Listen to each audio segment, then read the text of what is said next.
Imagine living your life after 50 and feeling energized and excited about your future. Welcome to the Women in the Middle podcast, the podcast for women who are ready to figure out what they want and create the life they deserve. Here's your host and master certified life coach, Susie Rosenstein. Hey there, today's episode is all about the adventure of starting a podcast in midlife. Let's go. Welcome back to the podcast Women in the Middle. I'm your host, Susie Rosenstein, your master certified coach and midlife mentor, and I am so glad to be here with you again for this week's episode, which is all about the adventure of starting something new in midlife. And in this case, it's a podcast, but it could be anything. And the other thing is we're going to be focusing on how to make sure whatever your new thing is really works for you. Now, you may know that in early 2024, I launched a sister podcast to the Women in the Middle podcast called Women in the Middle Entrepreneurs, which focuses on the reality of running a business after 50. So if you're not yet listening to that one, and that is the type of content that you love, maybe you're an entrepreneur, definitely find it. You're not going to believe all of the amazing content and interviews there. Now, my guest today is Elizabeth Pearson Garr. I originally met Elizabeth as my guest there on that podcast, specifically episode 76 of the Women in the Middle Entrepreneur Show. But I wanted to share this episode with you here because I know you'll love it, and it fits in so well with the theme of this podcast, figuring out how to love your life after 50, even when it means trying new things, taking risks, being a beginner again, and managing fear. Like there's no fear, right?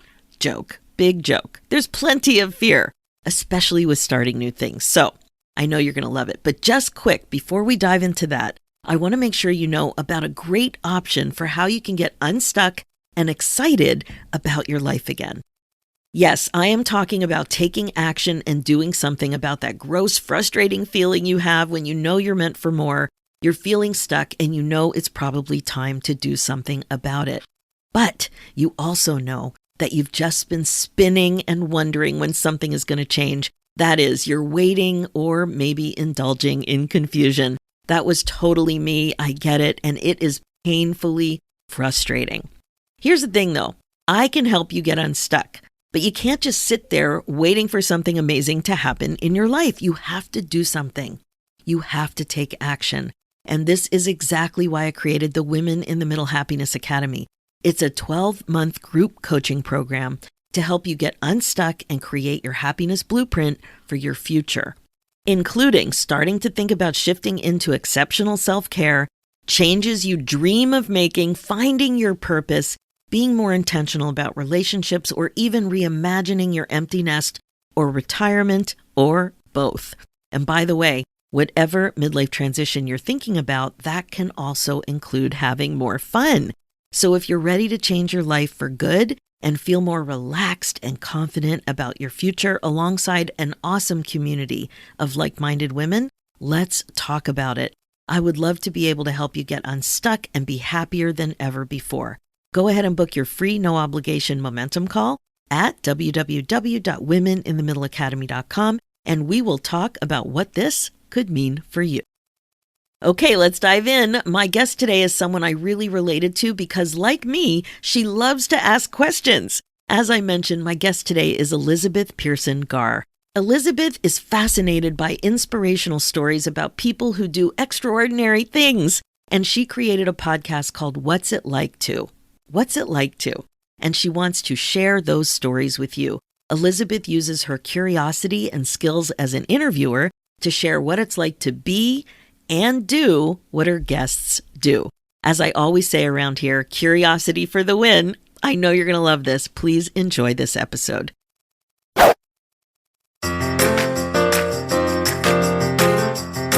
Welcome to Women in the Middle Entrepreneurs, the podcast that gives you an unfiltered behind-the-scenes look at what it's really like being a woman in the middle who's over 50 and following her entrepreneurial dreams. Grab a superhero cape, girlfriend, because you deserve one. I'm your host, Master Certified Life Coach and Midlife Mentor, Susie Rosenstein, and I am excited to inspire you with interviews that feature all of this midlife amazingness. Let's go.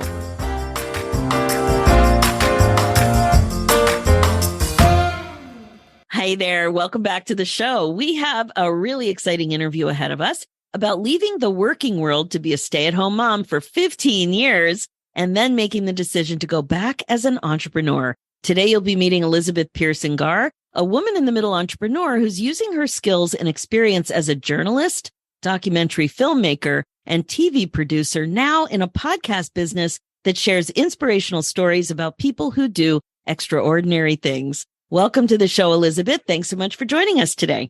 Hi, Susie. Thanks for having me. I'm really happy to be here. Well, I love talking about podcasts and two podcast people and all the things. So this is going to be great. I know we're going to have a lot of fun. We're going to be talking about your midlife entrepreneur story. We'll be talking about your business, what's going really well, and also what midlife issues might be getting in your way to some extent and are challenging for you, maybe in your life as well as being a business owner, all that stuff. So let's get started with how old you are, how long you've been an entrepreneur, a little bit about your journey, which is so interesting, and what you do in the world. Take it away. Okay, thanks. I am 54 and I have been an entrepreneur for about 2 years. I actually tried to start my podcast a little bit sooner, but something called the pandemic got in the way.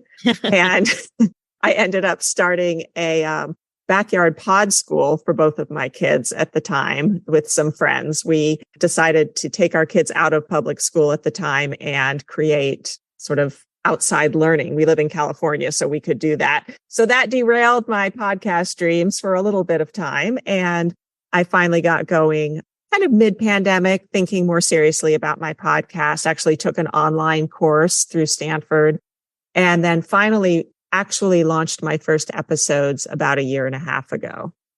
And I decided to do it because I'd been thinking for a long time, several years, I'd been loving my time at home with my kids and doing a lot of volunteer work in the community and in the schools. And it just kind of, this tipping point happened where I felt like now people are asking me to do things that I'm not loving doing anymore. And now I want to get back to things that I really want to do. I want to start making it my focus rather than people expecting things of me. So what do I really want to do? And I started thinking of things I had done in the past. And a lot of the work I've done in the past has been in journalism, like you said, documentary filmmaking. I've worked in television, and I live in Northern California. And in the past, I've worked in many places, but most of the work that I've done has been like in Los Angeles and in New York. And I'm not going to move either of those places right now because I have 2 teenagers and a husband. And so I thought, what can I do that combines a lot of my interests and my skills? And I thought, what about a podcast? I love podcasts, and I could use my research, my interviewing, my editing skills, and I could just dive into that. So little did I know how much work it would be. I expected it would be, of course, challenging. And that's part of the appeal of starting something new is you get to learn new things. But it really has been interesting how much you get into something knowing what you know, and then you have no idea what you don't know. So probably a good thing. I was just going to say my naivete, I think, actually was probably helpful because otherwise I might not have done it. And I think it is really great to sometimes just dive in. Exactly.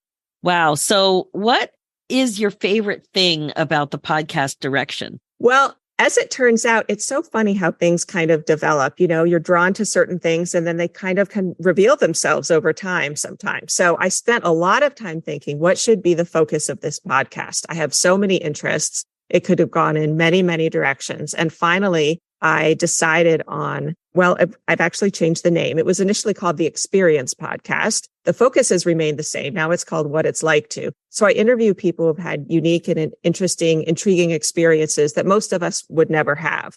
So it's kind of like walking in their shoes for a little bit. And so I just thought, that's because I just love behind the scenes stories. I want to find out, what it's like to summit Mount Everest. I want to find out what it's like to attend the Academy Awards. I want to find out what it's like to be a pro baseball player. There's so much I want to find out about. And what I've realized over time is that, yes, I love finding out about those people's experiences. But what I really have loved is this message that they're all conveying. it's a message that I need to hear, which is follow your passion, keep going, even when it gets tough, and don't give up. Because there are many times that in the past, I have wanted to do that because I've always followed my creative passions. I've done these very non-traditional kind of jobs.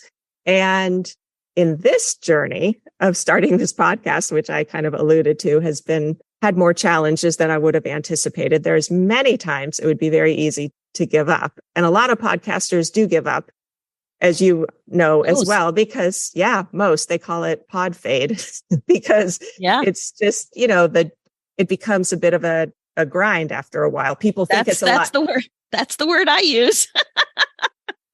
There's so much of it that's really fun. But it's work as well. It's not just this wonderful thing that we're doing now, which is chatting with other interesting people. There's a lot of work behind it as well. And so you have to kind of keep your eye on the prize and figure out what do you actually want to keep doing. And so the guests that I get to talk to and the messages that they keep conveying to me, which is I had a dream or something that really interested me. And yes, there was this hard time, but I fought through it. I interviewed a guy who, went to the Olympics and won an Olympic medal. Was that an easy journey? Was that just this uphill trajectory that he just kept going? There were no challenges. No, I mean, he had injuries. He had setbacks, but he kept going. And so that's what I have found really interesting as this has unfolded. I've realized these people speak to me because it's a message that I need to hear. Yeah. We want certainty, And so now you took a non-traditional path in your career that was much more entrepreneurial, even though you weren't technically, you didn't call yourself an entrepreneur your whole career, right? But I think because we're as old as we are, we grew up thinking that things should be certain, like you should get a job and you should stay there for a long time. And then people will respect you because of your seniority. And then you'll retire. And then we had ideas of what your retirement looked like too. And none of that's true. No, it's really funny. True. My very first, when I graduated from college, I had wanted to be a food writer. And my parents were really supportive. And they said, okay, well, you can go to cooking school because everyone said, if you're going to be a food writer, you need some expertise. And after cooking school, it's really hard to become a writer, right? Like you just can't usually get a job at a publication. But there was a certain job at a public relations firm that specialized in food accounts. And so everyone thought, well, that's a good way to go because as you were saying, that was a certainty. That was you get in as an assistant account executive, then you become an account executive, then you become a senior account executive. And I thought, okay. And my parents were like, look, and there's benefits. You get your benefits. I heard so much about benefits as a 22-year-old. And I thought, well, okay, I'll get my suits and I'll, I felt like life was supposed to be like Glamour magazine pictured it. Yeah, 100%. Like have my outfit and have my grocery bag with the baguette hanging out of it and my apartment in the city and all that. And I hated that job. Yeah. It was not for me. And after about 9 months, I was so miserable. I was really depressed. And finally, I remember saying to my parents that at least they were supportive and they said, you can quit. You're young, you have possibility. You're not beholden to this company. But I remember telling my supervisors, I'm going to quit. And they were so upset with me. I think because they were like you said, they were in that track and they were of that mindset. Like, wait, we've paid our dues. We're staying on this track. Who do you think you are, this young upstart? And one of my supervisors actually said, Elizabeth, this is not like school. You don't just quit after 9 months and get a summer vacation. Who do you think you are? And I was like, I am not pretending I need summer vacation. I don't want to work in PR. And I think it's just that I always knew I was a more creative spirit. And that just wasn't for me. I wasn't trying to make a commentary on them. I just needed to be me. Yeah, that's so good. We grew up thinking that things should be a certain way. And as an entrepreneur over 50, we're challenging all of it. We're challenging all of it and challenging ourselves because these narratives do pop up. And just even the way you're thinking about what your entrepreneurial podcast journey will look like. And then having to be a beginner again to learn all this stuff that you thought you would know because you're older and wiser. You've been around the block. yet. Tell me There's about still so it. much to learn. Well, because the world has changed too. I mean, part of it, even if the world hadn't changed, because I had been out of the working world, certainly a lot of the things I did and my volunteer work and everything was totally applicable. And there's so many moms who aren't getting paid for their work, or women, I should say, who aren't, and men, I'm sure, who aren't getting paid for work, who are doing incredible work in the world right now. But then when you try to get back into the working world, it's like, wait, it's kind of square peg, round hole scenario. And then you put technology on top of it. And one of the huge things for me, this is not going to be a surprise, I'm sure you've heard this 1,001 times, is just social media. Yeah. Because of course, I'm aware of social media. I've been around it and sort of on it. But that's one of the ways that for podcasts, everybody said best practices, just start marketing your podcast on social media. And I was like, well, I don't really use social media. So it's not like I have thousands of followers already. Suddenly I'm starting kind of from zero. Whereas if I was 25 years old, sure, that's a great way to start marketing my podcast. It's much different being 52 versus being 25 with social media. And so that was a major change for me and still is. You know, I actually hired one of my nieces who was in college my first summer before I launched the podcast. I was like, do you know anyone who wants to help me with social media? And she said, oh, sure, hire my roommate. So that was the perfect way to go. Get a 21-year-old. Well, and also what I thought you were going to say, but then I remembered you have a very different background than I do. I thought you were going to talk about the tech related to recording the podcast, because that's been a challenge for me. But you have much more familiarity with that. But for me, sometimes I turn on the software to do the recording and the settings have changed and I didn't change them. Well, at the beginning of doing the podcast, I would sweat. I would break out into a sweat. My heart would race because I just felt like I'm an idiot. I don't know how to deal with this technology. And I didn't. I knew how to press record and I knew how to download. I didn't know how to do anything else. Now I know how to Google things and I've solved a few problems and I have more confidence. But at the beginning, I felt very out of sorts, just like in over my head. Yeah, no, I have that also. And my husband is my tech support. And I will sometimes be like, hello, creating a website. And there's just a lot of things that I feel like, and I'm sure it's this for any business, at least I would hope I'm not the only one out there that. You're not. I know whatever it is you're going to say, you're not the only one. There are things that you get into something because you love X, Y, and Z about it. But then there are all these other things that are necessary to keep it going. And you have to learn it, and you can learn it because you're smart and you're a bright person. You can learn that, but there's only so many hours in the day.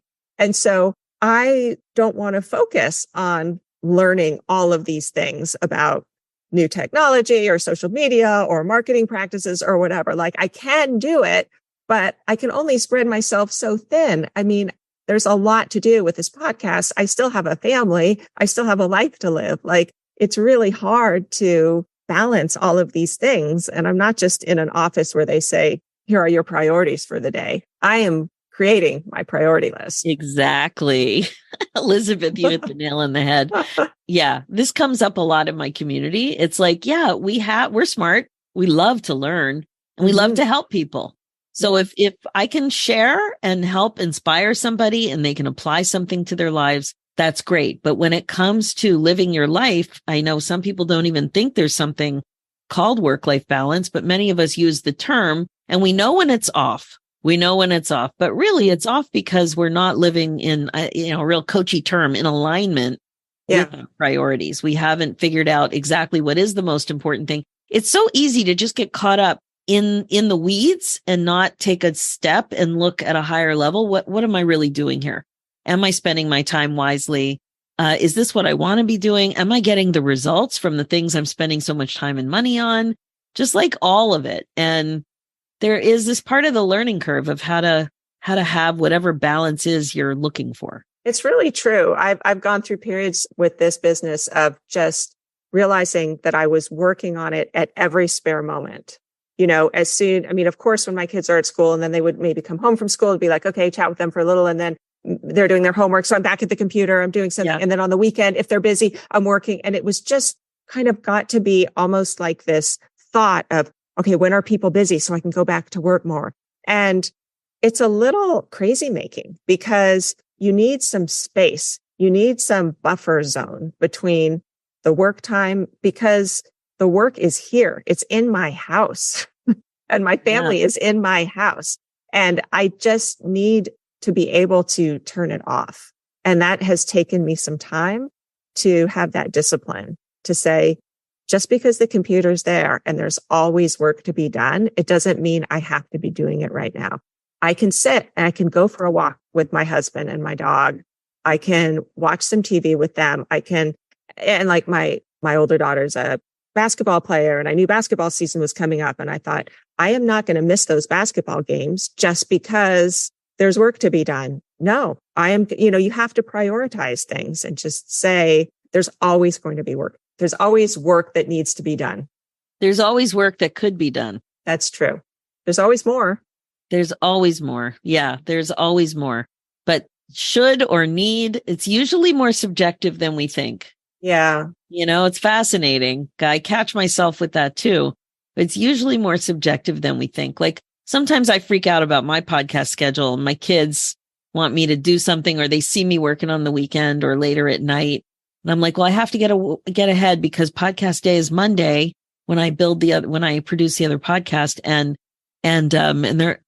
I have to get this done because Monday's a holiday or something like that. Yeah. They're like, well, why do you get it done? Isn't it your podcast? And I'm like, well, that's a very good point. It is my podcast. I want to get it done because I've decided that my goal is to produce them weekly. But could that change? Yes. Are there other ways to do things? Always. So it's a great conversation about priorities and my experience personally and working with my community is that it's something that we need to check in with always. I had a coaching call today and we were talking about it. It's constant because fortunately we've got lots of interests too. Yeah. And you need to grow as a person too. I mean, I am loving this, like growing in this professional realm. It's what works for me right now. I think everyone if you can know yourself, check in with yourself of where you are at different times. There were times when I was home with my kids that I wasn't ready, and then I was, and so it was a privileged position that I was able to not be in the paid workforce for a while. I realized, but then I wanted to get back into it. And just a story on that. My kids were, I think, 3 and 5. And what seemed like the absolute perfect dream job kind of fell into my lap. Through a friend of mine, I was offered a job to work on a documentary film with a Oscar-winning producer. And I mean, if you had scripted out a job, this couldn't have looked better. And I said, well, I have these 2 kids at home. And he said, well, you can do it part-time. And I thought, part-time? I don't have it. My 3-year-old's in nursery school, 5 hours a week. I don't have any nanny. And I just thought, how could I pass this up? This looks so good. And I went to Costco right after this interview with this offer. And I ran into a friend of mine and I was nearly crying. And she said, what's going on? And I told her, and she said, I think maybe the fact that you're crying in the frozen foods of Costco is telling you something about your reaction here. And what kept going through my mind was, I'm not ready. I'm not ready. I'm not ready. And I told him and he was wonderful about it. But I just thought the reason that was such a blessing to me that happened was it showed me that I was actively choosing my life at the time. I wasn't just sort of default oh, I'm just here with my kids. I had an opportunity to do something else that didn't feel right at that time. And then it did feel right to choose something else later. And so, yeah, my husband, so good. And my husband has always been wonderful about that too. Time to reevaluate. And I think sometimes we need to just do that with ourselves too. Reevaluate where you are, what you're doing with your business.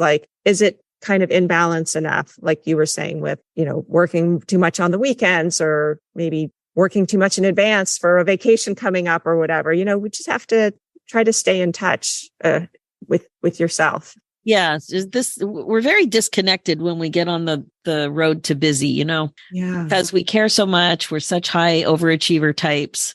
And it is very easy to just get too busy and believe that there are no options. That's why I talk a lot about creating a midlife operating system, like the system that we grew up with coming from growing up in the 70s for so many of us. it doesn't work right now in our 50s and more doing what we're doing now. It's a very different life than what we grew up with. Yeah. And we need something that we create to help us uphold the priorities that we have that are current and active and chosen, That is so true, because we change. I mean, we're still sort of intrinsically the same people, but we have clearly changed since the 70s, and times have changed so much too. Huge. So, yeah. Sometimes somebody says, I was 50 years ago. I'm like, wait, what? 50? How? What happened? Okay, so one of the things I'm really fascinated with on this podcast is this collision between midlife crapola and you trying to do what you want to do for your business. So tell me a little bit about how that has come up for you. Well, that phrase that people always talk about, that the sandwich generation, that is me in full right now, because I had kids later. I had my kids at 38 and 40. I didn't get married till I was 37. And so then I had my babies at 38 and 40. So they are currently 14 and 16. So we are full in it with 2 teenage girls. And we have, fortunately, all of our parents are still living and in our same town. So I've got 2 teenagers, and my husband's parents are 88 and 90 living in town, and my parents are in their mid 80s. So we have a lot of family and a lot of things going on. And fortunately, our parents are fairly healthy, but still, there's a lot to do. It's not like, I think there's a lot of people in their 50s who are kind of empty nesters or feel like, oh, I'm going to do my own entrepreneurial gig once my kids are out of the house. So there's that part. And then also my husband is kind of winding down his career life. He was just gangbusters. He's 7 years older than I am. So he was just go, go, go, go, go. And then kind of a couple years ago, he was like, I've been working so hard and I want to start taking it easier. Just as I'm feeling like, hey, I want to start going gangbusters. And so that feels like, wait, kind of a mismatch here. In some ways, it's not a mismatch. In some ways, it's great, because as I am working harder, I'm like, hey, you're carpooling so-and-so over to basketball practice and her to her rehearsal. And, you got to pick up on some of the stuff that I can't do any longer. But on other times, it's kind of strange. Definitely me doing this, working more, was a real family readjustment. Other people can relate to this. If there was one parent who was home for a while, it really shakes up the family dynamic. AKA expectations. Oh, totally. I mean, it was months. It wasn't like a few weeks of like, let's get used to the fact that mom's now working. It took months, and there are some waves that it still sometimes hit of like, wait, what? You can't take me there? Or I will like have my headphones on, actively working, and they'll be like, mom. And I'll be like, I know. And people think, my husband thinks that, getting the dishwasher repaired it's difficult. Because those repair people give you a wide number of hours that they might show up. And I said, I can't do it. Just because I'm home doesn't mean I'm available. Yes. I have strict appointment times. I'm doing podcast interviews. I'm coaching clients. I need privacy. And I just can't, I'm not always here just because I'm always here.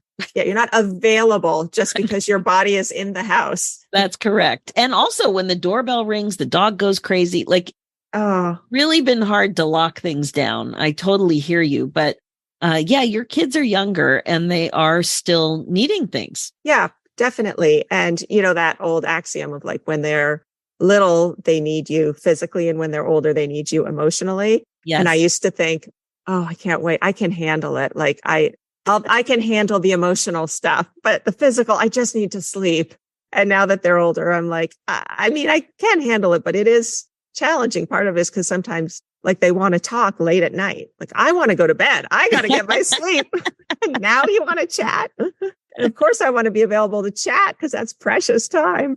But yeah, there's just a lot. There's a lot happening in every direction. And so I just feel like I'm I'm needed in a lot of things. And I haven't fully been able to give up all my previous roles as mom. Like, I don't know why this pops into my mind of just travel. Like if we ever go on a trip, I am the travel planner in our house. Mm-hmm. And that takes a lot. I mean, that's not just like the old days where you call a travel agent, I guess, and just say, we're going to Lake Tahoe, find a house or whatever. Like now it's just, you can have endless options online to look for everything. It takes a long time. And, and I do all the cooking in our house and my husband does the dishes, but just little things.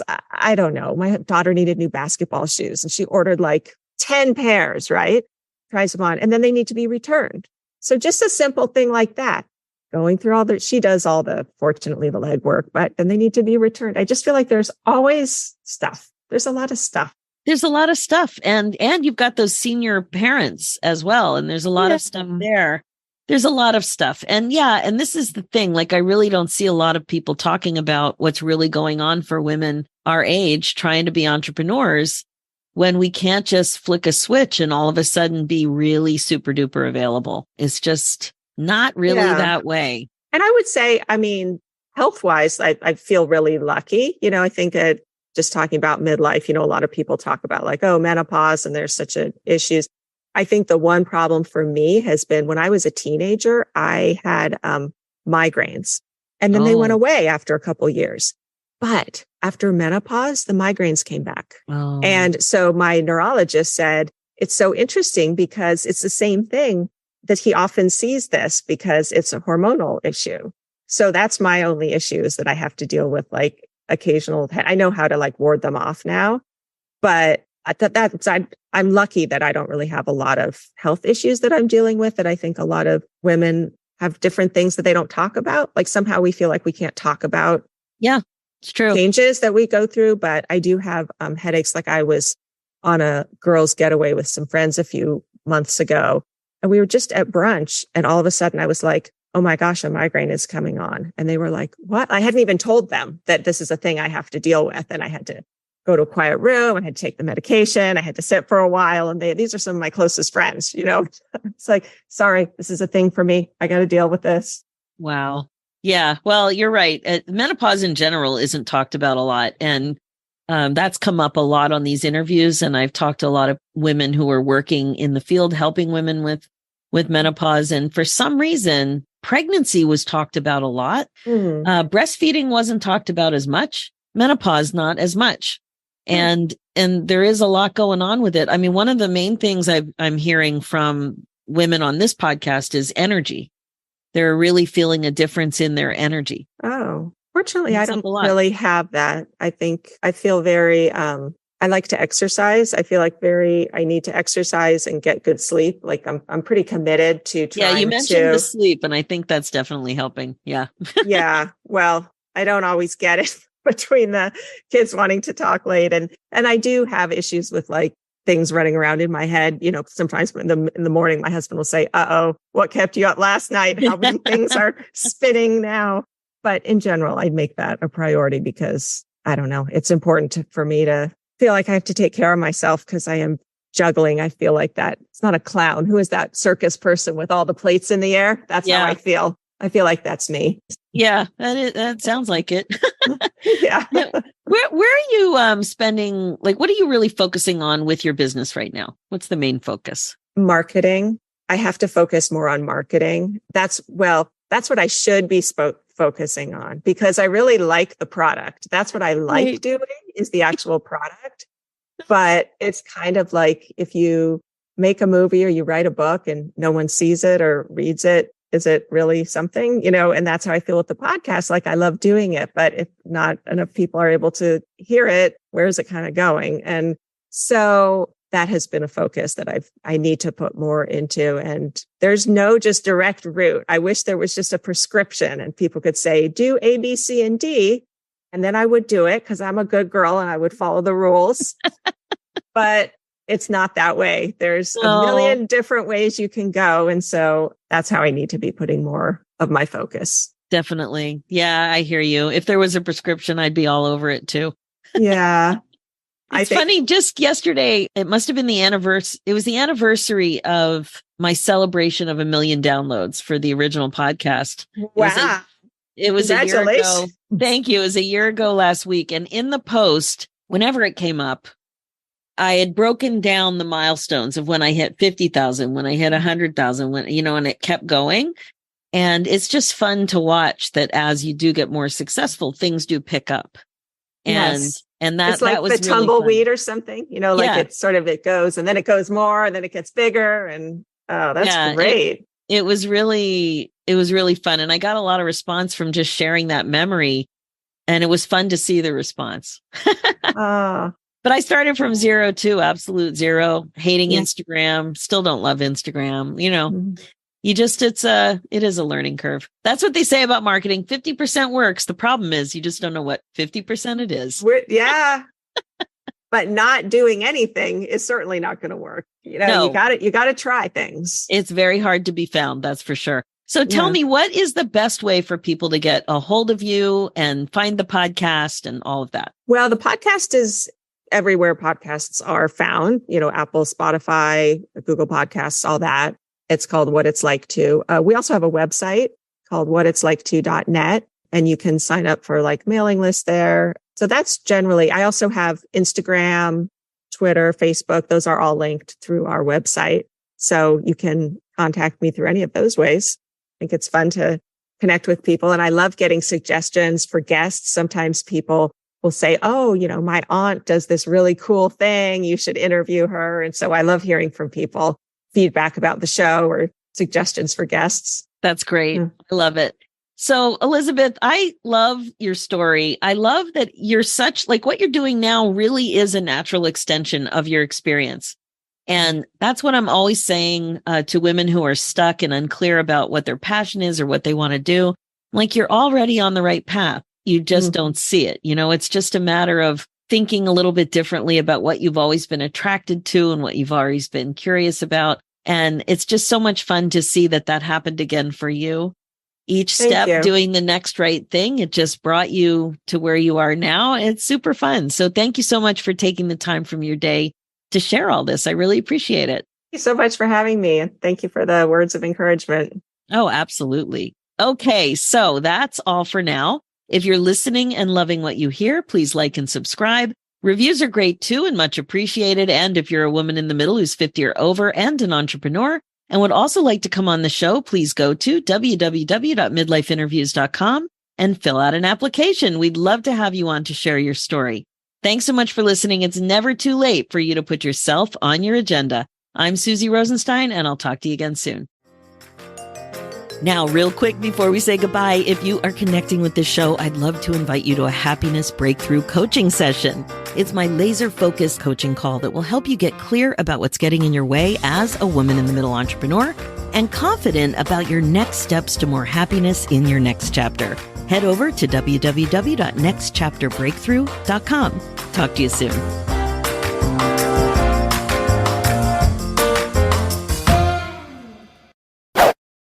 Okay, that's it for this episode. The Women in the Middle podcasts are all about how to love your life again after 50 and be more intentional about what's going on with you, your life.